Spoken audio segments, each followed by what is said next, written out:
바그다드의 상인이자 펫사람인 신바뚜의 이야기는 수세기 동안 전설처럼 전해지고 있다.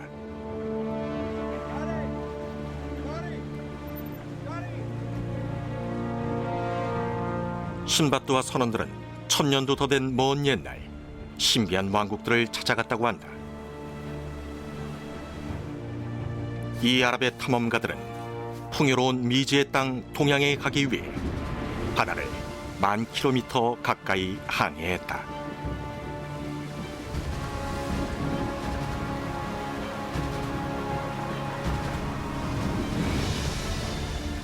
하지만 그건 어디까지나 전설일 뿐이었다. 그런데 인도네시아 인근의 거친 바다 속에서 해저를 뒤덮은 엄청난 보물들이 우연히 발견됐다.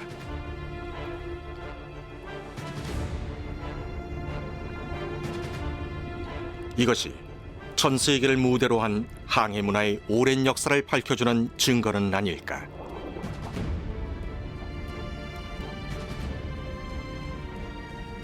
두 개의 거대한 고대 세계와 양쪽 세계를 용감하게 오갔던 선원들의 비밀이 밝혀질지도 모른다.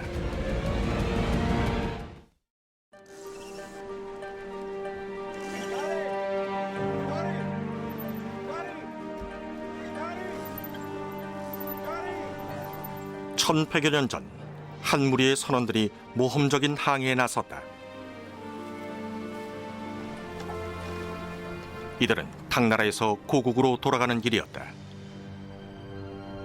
배에는 온 세상이 탐내는 9세기 중국의 장인들이 만든 도자기와 금 공예품이 실려 있었다.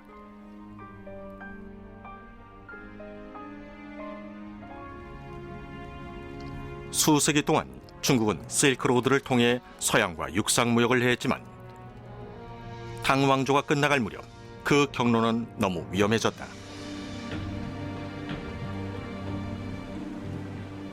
전설에 따르면 아랍의 상인들이 바다에 실크로드를 개척했다고 한다.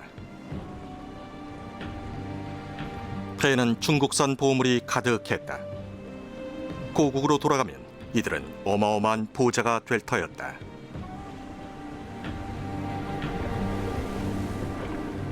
무사히 살아남기만 한다면.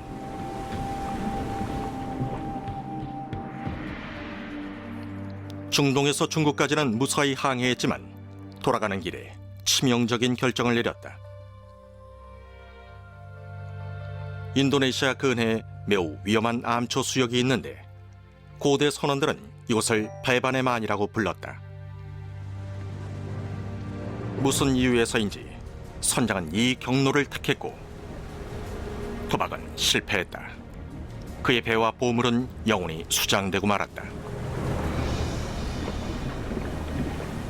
적어도 그렇게 보였다.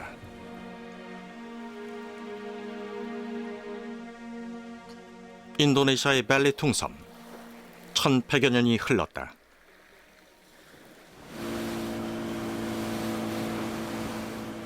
틸만 발터팡은 1990년대 말 해저의 보물을 찾아 이곳에 왔다.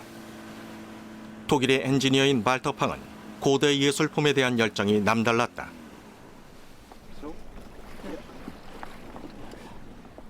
그는 중대한 발견 위해 인도네시아로 왔고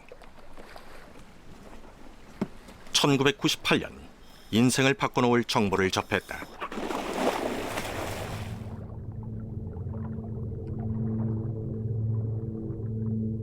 어부들이 해저에서 도자기 더미를 발견한 것이다.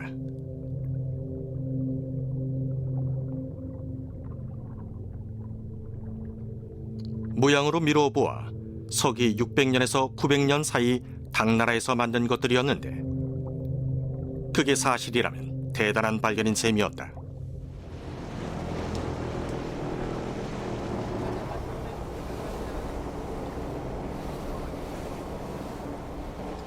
인도네시아에서 보험을 찾기는 수백만 달러 규모의 사업이다. 발터팡은 소문이 도는 순간 다른 업자들이 몰려들 거라고 생각했다. 그러니 서둘러야 했다.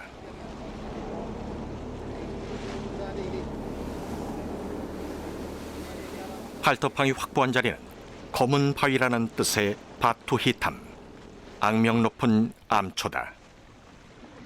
Yeah, we are right on the top here of a reef which is called Batu Hitam. 150 meters from here is the original location where it sank. It's around 2 miles from shore of Belitung Island.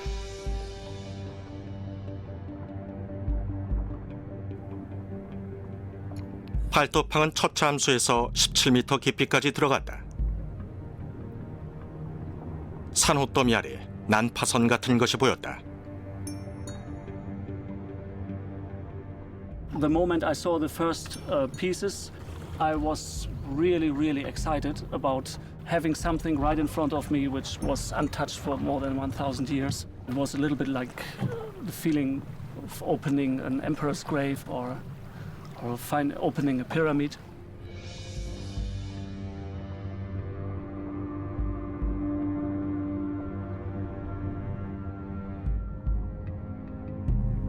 발터팡은 발굴을 위해 호주의 해양 고고학자인 마이클 플래커를 고용했다. The whole vessel was buried. It had 1,100 years of sediment accumulated over top of that. It had various things like some iron creates big coral growths and it concretes together. So there's a massive amount of material burying the wreck.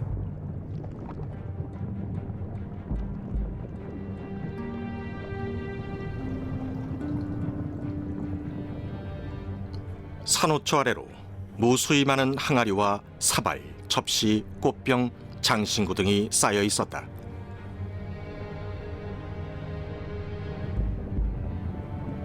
발굴팀이 찾아낸 유물은 총 6만 점. 대부분은 도자기류다. 하지만 금이나 은, 청동으로 만든 귀중품도 있었다.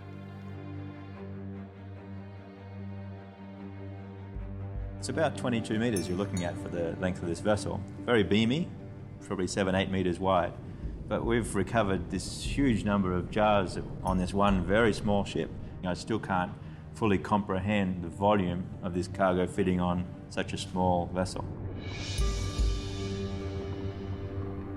발터팡과 플래커는 그들이 중대한 발견을 했다고 믿었다. There's nothing written, there's no archaeological reports. Nobody's aware, nobody within the archaeological community at least is aware of any shipwreck of this type of any era in the world, essentially. 아라비아와 페르시아 선단이 아시아의 바다를 오갔다는 고대 기록은 있지만 당시 배가 발견된 적은 없었다. 난파선은 수백 년이 지나면 분해되기 마련인데 이 배의 경우 배를 뒤덮은 모래층이 벌레들로부터 나무를 지켜주었다.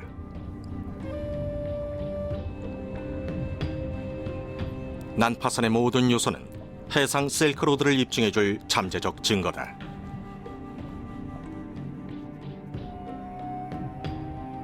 한 청동 거울에 새겨진 글은 주목할 만한 단서다. 758년 12월 양쯔강의 양저우에서 100차례 재련.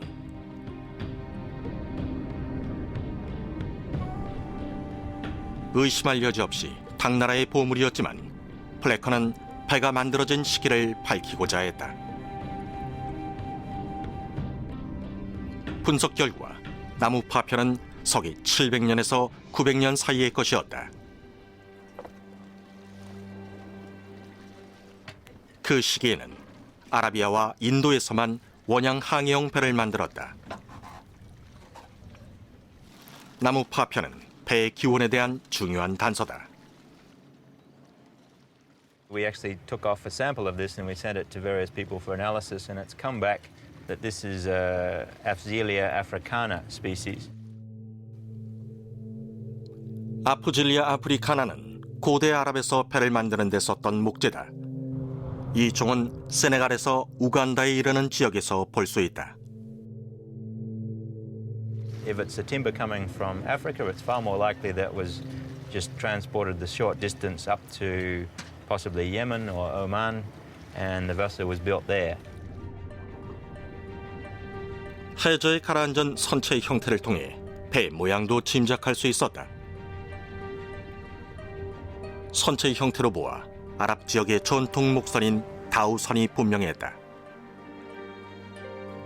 똑같은 높이의 돛 2개가 달린 약 20m 길이의 배로 화물창에는 짐을 가득 실었다.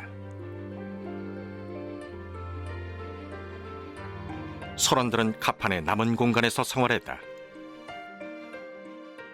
It's an absolute benchmark. There's nothing been found older. It wasn't expected to be found. It's an Arab ship. They haven't even been found in the Middle East. Here it is in Indonesian waters. It's amazing. 해양 고고학자인 닉 버닝햄은 중세 뱃사람들의 세계를 밝히는데 평생을 매진해왔다. 플래커가 그에게 나무 파편의 단서들을 보냈다. 당시 많은 배들처럼 다우선도 못 하나 없이 만들어졌다. The ship was entirely stitched together. Certainly a good 200,000 stitches involved. The seams between the planks were held together, holes drilled about 2 centimetres either side of the seam, 4 centimetres apart. 복잡하게 꿰매진 타우선의 널빤지들은 험한 바다에서도 굳게 결합되어 있다. 방수를 위해 페이퍼바크 나무로 널빤지 사이의 틈을 막고 그 위를 꿰맨다. 난파선 이야기가 알려지면서 발터팡은 유물들을 보관할 곳을 구했다. 너무 엄청난 발견이라 의심을 사기도 했다. I took some samples to different scholars in the world. Honestly, in the beginning, almost nobody believed me. Well-known experts, they just did not believe because it's too good to be true.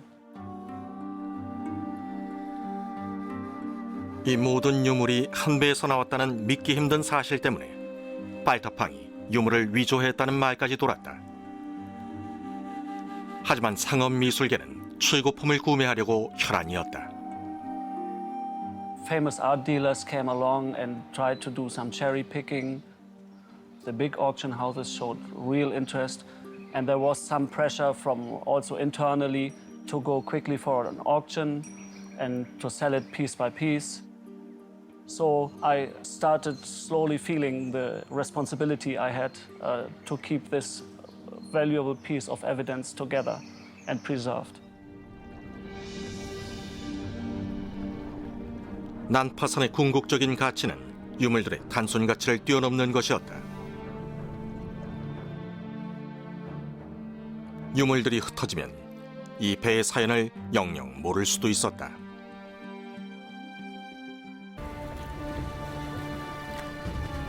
이 아랍 다우선의 발견으로 해상무역의 역사는 수정되고 있다. 하지만 그 배의 선원들이나 최종 목적지에 대해선 아직 밝혀진 바가 없다. 배에 보물을 싣고 10,000km 가까이 항해한 이들은 누구일까?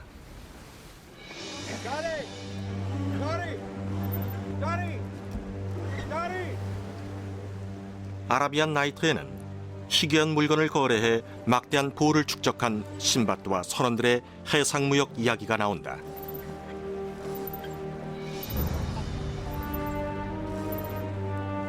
당시 진짜 탐험가들은 누구였을까? 신밧드는 실제로 존재했을까? 선장은 아라비아나 페르시아의 상인이었을 것이다. 아마도 전 재산을 털어서 배를 구입하고 선원들을 고용한 뒤 어마어마한 부자가 되길 꿈꾸며 도박 같은 항해에 나섰을 것이다. 선장은 모든 경유지에서 선원을 보충했다. It's very likely that trading in Southeast Asia, they would take on Indonesian mariners, Malays, Thais could be from anywhere, Chinese perhaps, although Chinese don't seem to have been terribly keen on going to sea. 배에서 선장 다음으로 중요한 사람은 항해사다. 실질적으로 선원들을 중국으로 안내하는 건 항해사로 별과 바다에 대한 지식으로 모두의 목숨을 책임졌다.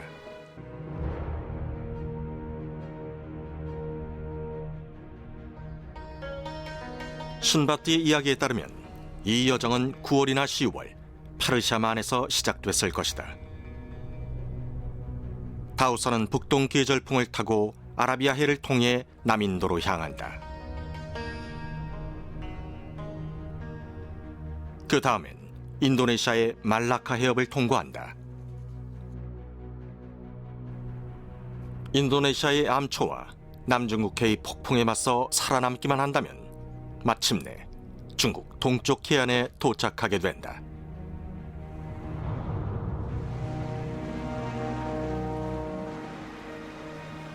선상 생활은 열악했다. 다우선은 무역을 위해 만들어진 배로 화물은 갑판 밑에 안전하게 보관되고 선원들은 갑판 위에서 일하고 먹고 생활했다.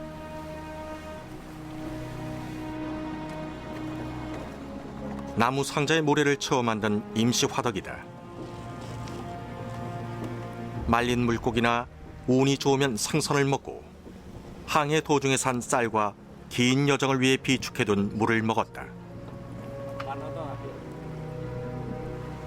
비좁은 공간은 계급의 차별을 허락하지 않았을 것이다. 선장은 선원들과 함께 식사를 했다.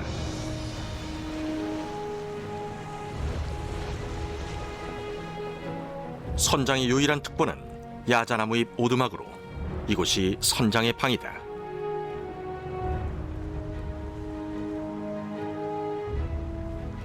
Most of the crew would have been just sleeping forward, sleeping on the deck. There would have been no hold inside to sleep in. It would have been all at deck level. So there would have been your key component and then essentially your rabble, your fellows that are just the muscles handling the sails.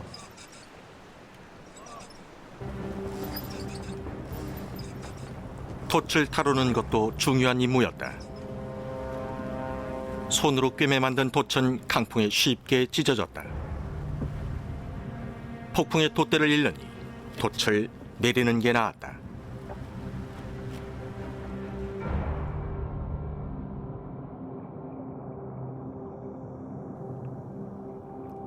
해저에는 개인적인 물품들도 몇 가지 흩어져 있었다. 이를 통해 선상 생활을 엿볼 수 있다.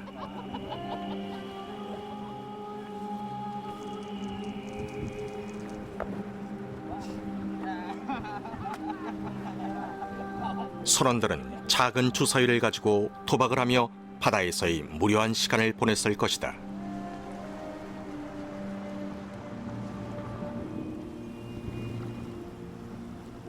선상 생활의 고충을 보여주는 물건도 나왔다. 선원들은 험한 바다와 위험한 작업 때문에 부상이 잦고 병에 걸리는 경우도 많았다.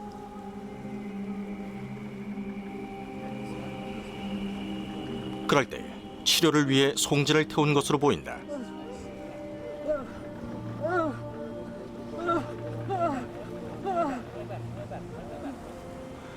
송진은 1100년이 넘도록 배 안에 그대로 남아 있었다. So we've got the resin here. There's just this one or two small pieces that were found on board. Here we have a little piece of text that's taken from a scholar by the name of Tao Ming. He said this resin, it was used for evil air, for sprites, for demons in the womb and foul blood, warding off poisonous cholera, pain from violent wind, involuntary emissions from males. It warms the kidneys and cures menstrual stoppages and postnatal bleeding. So it's a very versatile medication, as we can see from his text. 향기는 좋지만 약효는 없었다. 선상의 죽음은 흔한 일이었다. 선장은 코란에 따라 장례를 주관한다. 시신은 흰 수위에 쌓여 바다에 버려졌다.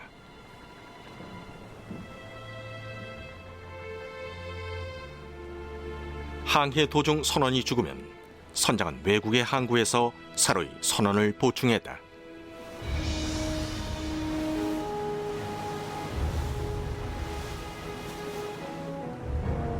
1년에 가까운 항해 끝에 생존자들은 목적지에 도달했다. 10,000km에 달하는 바닷길을 헤치고 양저우의 거대한 항구에 도달한 것이다. 양저우는 양쯔강을 통해 북쪽의 내륙 지방으로 물품을 수송하며 수세기 동안 번영했다. 당시 중국 무역의 중요한 관문이었던 이곳은 오늘날에도 그 분위기를 간직하고 있다. 这是扬州一个非常重要的一个港口，现在可以看到这个繁忙的景象。在1000多年以前的唐朝也是同样，各种船只都集中到这里，其中有外国各地来到中国的货船，其中这个里边当时有波斯的船、印度的船、阿拉伯的船，还有中国开往世界各地的一些船只，所以这个地方是当时海上丝绸之路一个非常重要的一个港口。 那么这个城市呢，现在我们看到这个车水马龙的景象啊，就好比是当时重复着1000多年一个古老的故事。我们可以做一个比较，它相当于现在的这个美国的拉斯维加斯，再加上纽约，也就是说，它既是一个商业城市，又是一个娱乐城市。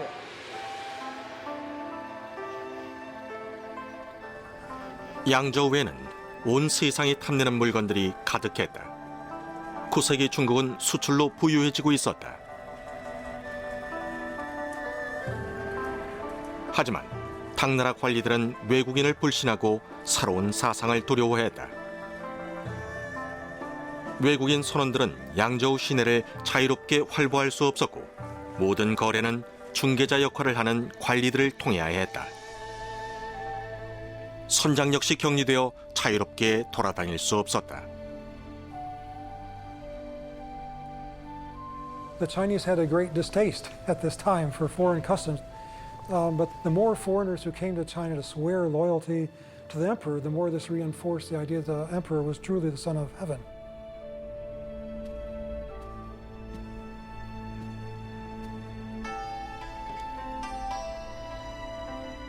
이 선장도 다른 많은 상인들처럼 외교관이자 사업가였을지도 모른다. 당나라 황실로부터 이웃나라에 선물을 전해달라는 명을 받았을 수도 있다.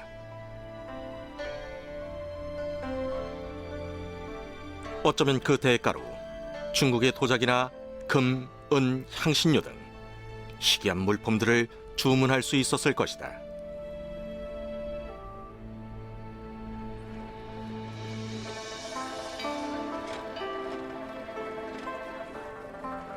(9세기) 서구 세계는 동양의 타고난 풍요를 동경했다.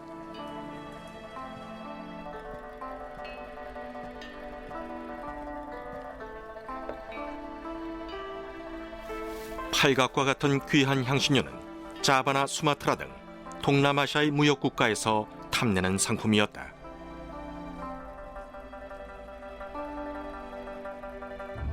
Interesting, then, when we're diving on the seabed, there was a couple of areas we were actually excavating through a sea of star anise. That's the spice from China, which amazingly survived under the anaerobic sediments. 선장은 중국 향신료를 동남아시아에 팔고 그곳의 상품은 인도에 그리고 나머지는 중동에 팔았을 것이다. 그가 모든 항구에 들렀다면 많은 재물과 이국 땅에서의 모험담을 가지고 귀향했을 것이다.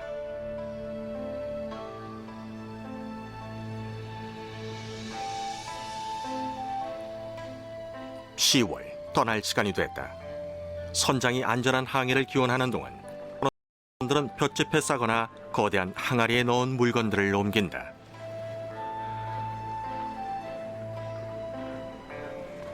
갑판 밑은 판매할 물건들로 빈틈없이 채워졌다. 선장은 바람이 자신들을 중동으로 무사히 데려다 주길 간절히 기도했다.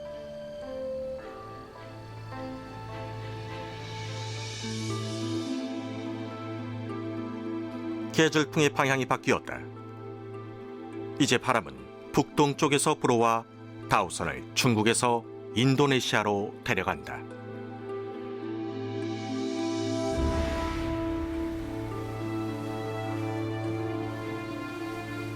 여정을 시작할 때 선장과 선원들은 항해사의 실력에 전적으로 의지한다.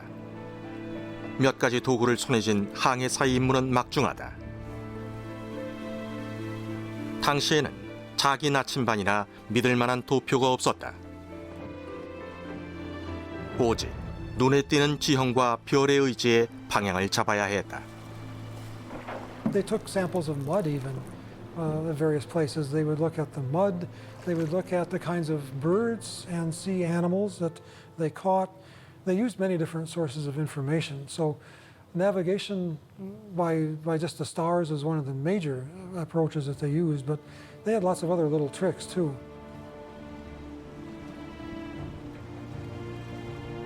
아랍의 항해사에게는 비장의 도구가 있었다. 밤이면 항해사는 수평선을 향해 카말이란 도구를 들어 올렸다. 카말은 끈이 달린 직사각형의 나무 조각으로 그 끝을 북극성에 맞춘 뒤 위도를 가늠했다.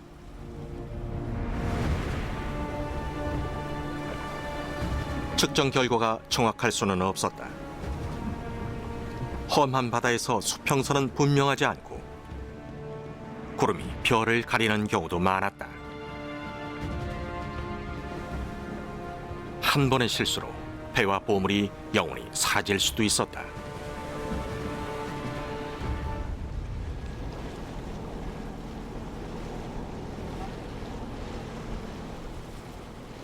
발터팡이 벨리퉁 섬 근해에서 보물선 발굴을 시작한 지 10년이 흘렀고 유물을 보존하고 연구하는 데 수백만 달러가 들었다. It was a big burden.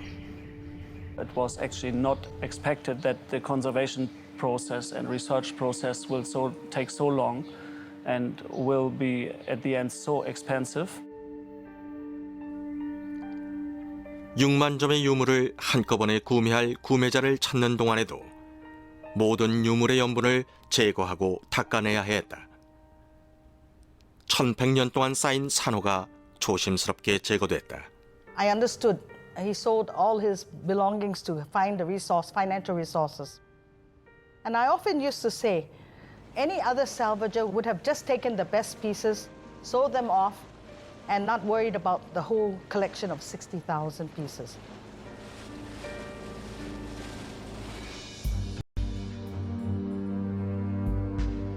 마침내 발터팡이 원하는 구매자가 나타났다.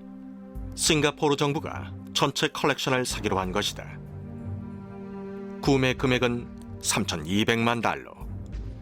아시아 미술계 역사상 기록적인 판매가다.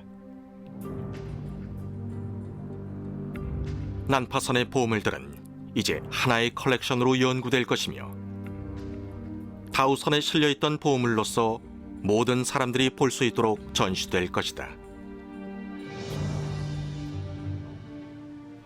1100여 년 전에 사라졌던 보물은 이제 경비가 삼엄한 싱가포르의 한 보관소에 보관돼 있다.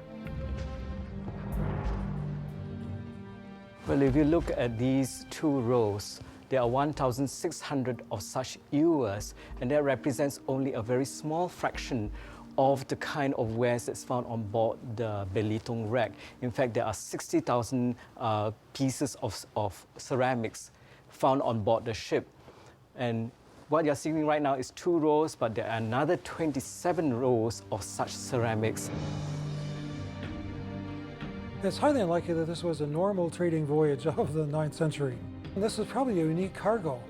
There probably wasn't 60,000 Chinese bowls every year. This may have been a once in 20 years kind of a voyage, if that.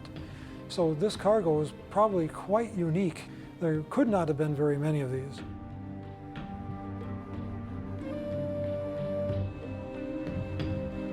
전 세계 시장에 팔릴 예정이었던 이 도자기들은 과거를 들여다볼 수 있는 창이다.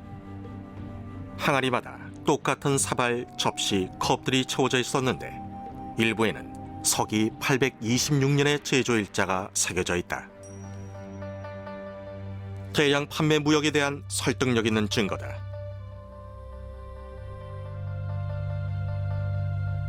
중국 도공들은 아랍인들의 취향에 맞춰 이슬람풍 무늬까지 그려 넣었다.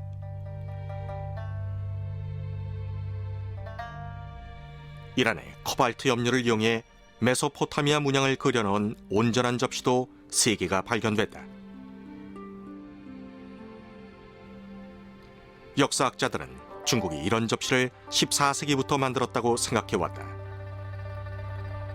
하지만 다우선의 발견 덕분에 그 시기가 500년이나 앞당겨졌다.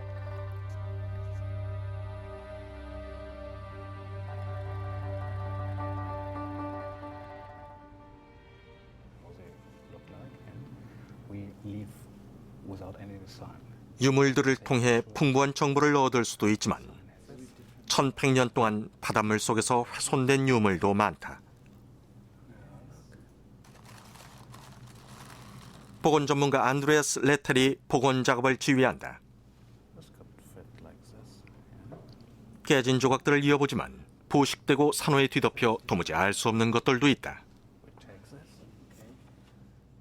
And this is how the silver looks like when it comes out of the sea.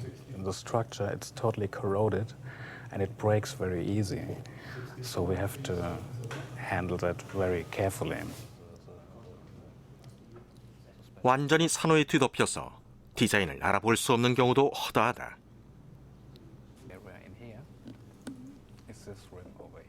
어디까지가 산호고 어디까지가 유물인지 알 수 없다. 엑스레이 사진은 숨겨져 있던 아름다운 무늬와 중요한 정보를 보여준다.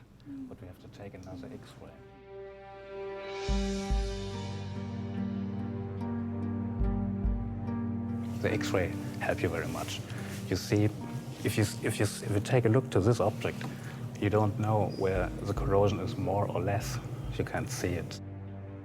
So if you take an X-ray, you know exactly what you're looking for to find the original surface.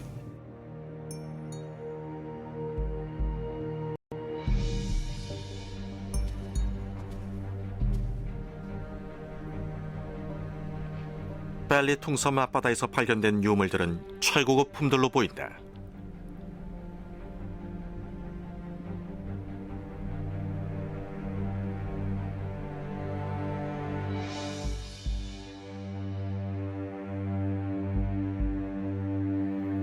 뱀의 머리가 달린 1m 높이의 물병.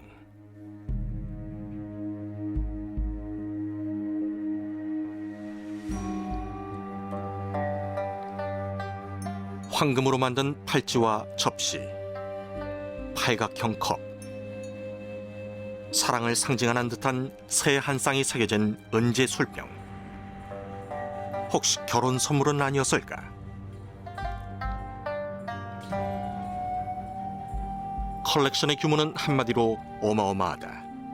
다우선의 보물들이 역사를 다시 쓰고 있다. 黑石号的发现对我们来说是一个谜，也是一个梦。它可能需要我们和后几代学者的共同努力，去不断的去破解。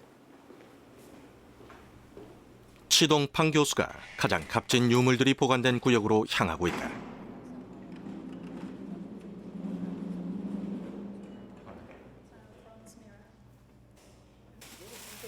这个就很有意思了，因为我们一般把这种东西叫万字性符号啊。万字性符号为什么出现在这个器物里头？而这个东西在当时的中国并不是很流行的，很少见到。所以这个呢，使我感到很奇怪。后来发现了那个，比如像那个青花瓷啊，还有一些其他器物上也同样有这种意匠，所以给人就有一种很新的一种启发和感受了。就是作为一个推测哈，就是这个东西是不是当时专门为了 外国所制造的，甚至是不是他们在这定做的？ 이 황금 접시는 아라비아 상인이나 자바의 왕이 주문한 것일까? 아니면 당나라 황제가 다른 통치자에게 보내는 선물이었을까?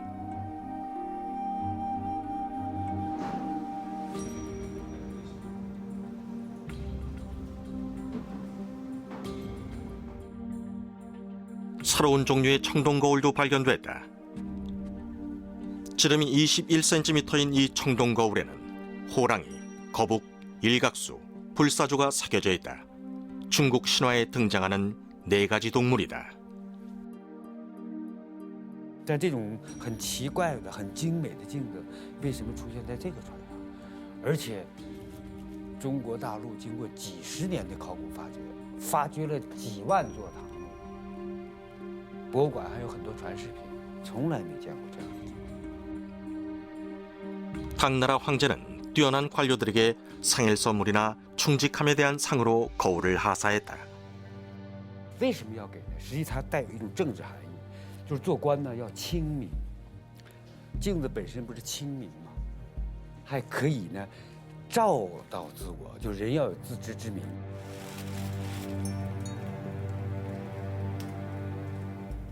황금컵도 매우 중요한 물건이다. 这是一个非常非常精美的一个器物，八棱形的这种器物在中国是很少的。另外，如果是从更进一步看哈，比如像这些人物，都是歌舞，有的手拿着乐器，有的直接在跳舞哈。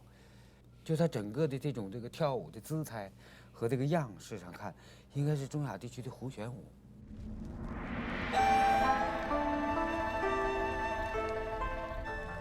당나라에서 이런 예술 작품을 만드는 기술은 아버지에게서 아들에게로 극비리에 대대로 전해졌다. 금세공의 초보적인 기술을 배우는 데만 4년가량이 걸린다. 최고의 장인만이 624g에 불과한 이런 손금컵을 만들 수 있다. 중국 황제가 중동의 왕에게 보내는 선물은 아니었을까? 당나라 황실에서 아랍 선장을 통해 금을 은밀히 이웃 나라에 보냈을 수도 있다.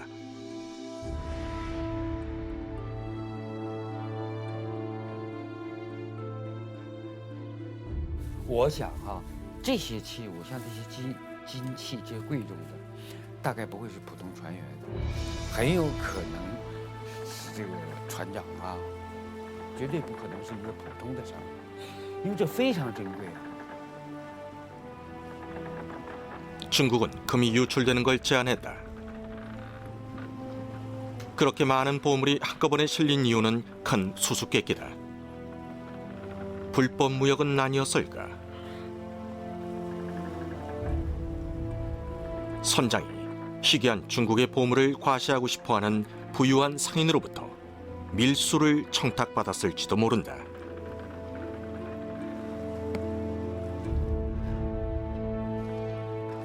추측이 난무하는 가운데 확실한 것은 보물에 대한 연구에 오랜 시간이 걸릴 거란 점이다. I hear from the experts who come through our door, and they come from all over the world asking to see the treasure. From their eyes, we realize that this is really a very valuable treasure. And I once said to someone in Singapore, I said, this is going to take all of my life to study. And they turned to me with the most serious look and said, it's going to take a few lifetimes to get it studied properly, a few generations.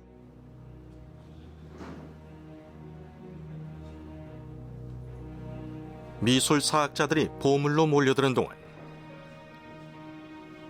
다른 학자들은 배와 선원들의 운명에 대해 생각했다.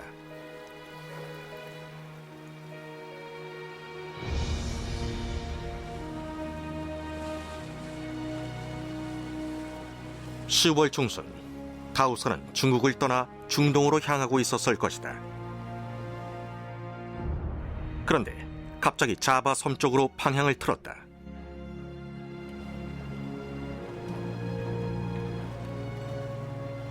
이 치명적인 결정에 대한 전문가들의 견해는 엇갈린다. Now, where it was heading to, that's a dilemma. It's in Belitung Island, well off the normal trade route down through the Malacca Straits and back across past India to the Middle East. 어쩌면 적당한 바람이 불길 기다려야 했거나 날씨가 좋아지길 기다려야 했을 수도 있다. 선장에게는 선택의 여지가 없었을지도 모른다. Some years more than others, that monsoon comes down pretty hard. Black clouds, and it rains almost consistently. And so for days on end, you've got very poor visibility and not a destructively strong wind, but too much wind to sort of have much option about where you go. You're not going to try and tack against it. You've pretty much got to go with it. That might have been the situation that pushed them down onto Belitung. Not entirely sure of where they were. Or possibly fairly sure and terribly worried. 벨리퉁 섬은 도중에 들러서 세금을 내야 하는 곳이었을지도 모른다. 아니면 항해한 지 한 달가량이 돼서 식량과 마실 물이 바닥이 났던 것은 아닐까. They were only 1 mile from shore. They may have been fishing. We found fishing net weights and sinkers and things like that. They may have been replenishing some of their food stock. 그쪽으로 간 이유가 무엇이었든 선원들은 위험한 장소를 택한 것이었다.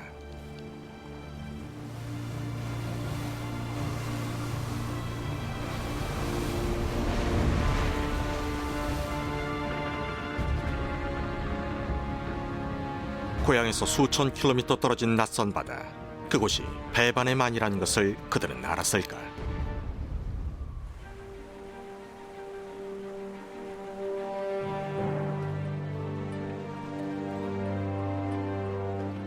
선원들은 인도네시아를 거쳐 고향으로 돌아가는데 전부를 걸었다. 왜 그랬는지 이유는 알 수 없지만 이 결정은 참사로 이어진다. When they got down into Indonesian waters, that's highly unlikely that the skipper or the navigator or both had been travelling throughout the South China Sea, which is very treacherous and relies heavily on local knowledge, the location of all the reefs. It's one thing to say where you want to go and know where you are. It's another thing to know what you're running over. 다우선은 수마트라 섬을 지나며 벨리퉁 섬 근처의 위험한 해협을 통과해야 했다. 좁은 해협 도처에 암초가 숨어 있었다. 오늘날의 어부들도 겁내는 곳이다. Along the coastline here, from shore up to 3 miles out, is full of coral reefs everywhere, and so must be pretty dangerous. 얕은 물에선 더없이 신중해야 한다. 햇빛이 물에 반사되거나 구름이 시야를 가리면 현지인들도 암초를 못 볼 수 있다. He may have hugged the coast. Maybe that's what he was doing down the coast of Belitung, hugging the coast to keep away from the reefs that were in the open water. And then you'd stop at night, you wait for the next day, you look up your mast, you hope the sun reflection off the water is not too great because then you see nothing anyway, and carry on. The danger here is definitely if you're bad weather or sailing in the night, you just can't see them. If it's raining, you can't see them. Yeah, and if sometimes very, very heavy winds coming up here, and I can imagine that such a heavy loaded vessel was very difficult to navigate through the reefs here, especially in bad weather.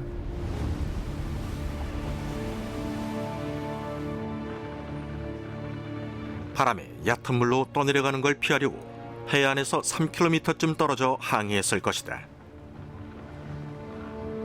하지만 다우선의 선원들이 몰랐던 또 한 가지 치명적인 위험 요소가 있었다.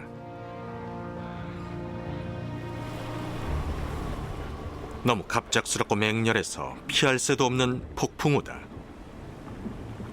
You get these storms further north off Sumatra, they actually call them Sumatras, and they come out of the blue and they can last for maybe 1 hour, maybe 1.5 hours, but they get straight away up to 40 knots. Sometimes you smell it coming. You can actually, smells like damp earth. You don't even have time to take your sails down, and they could just be capsized. They crossed a reef that was just deep enough for them to get across, but they bounced. The keel, the bottom of each trough of the wave, crashed onto that reef, almost tearing the bottom out of the ship. She keeps going, she's under sail, but rapidly settling into the water.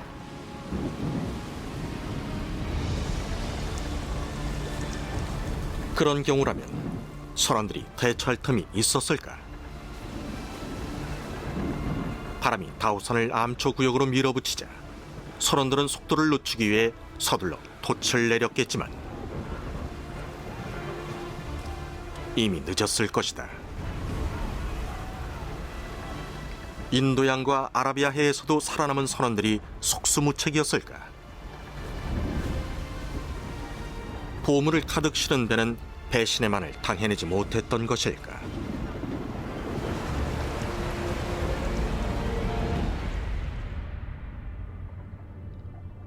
다우선은 부서질 틈도 없이 수면에서 17m 아래로 가라앉아 버렸다. 그곳에 인간의 유골은 남아있지 않았다. 몇 사람은 해안으로 탈출했을지도 모른다. 배는 세월을 잇고 그 후로 1000년이 넘도록 아무도 모르게 바닷속에 묻혀 있었다. It's almost indescribable, the feat that this vessel has achieved, and the fact that we've now found the archaeological evidence. It's not just a text which you can interpret in many ways. It's there on the seabed, full of this stuff. There's no doubt about it.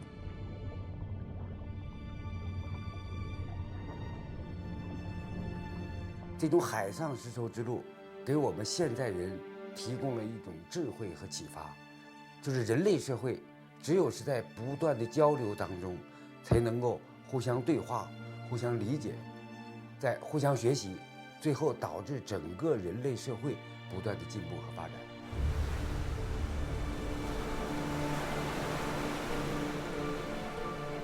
이런 놀라운 항해는 그 이후로 사라졌을지도 모른다. 9세기 중반, 당나라는 내란으로 분열됐다. 이슬람 문명과 중국의 관계도 깨졌다. 아라비아와 페르시아의 배들은 더 이상 중국으로 가지 않았고 중국과 중동의 직접 무역은 그렇게 끝났을 것이다. 머지않아 장거리 항해 시대의 모험담은 전설로만 남게 됐다. 하지만 바다 밑에 가라앉아 있던 한 척의 배 덕분에 위대한 고대의 무역 경로와 신밧드의 이야기가 허황된 전설이 아님이 입증됐다.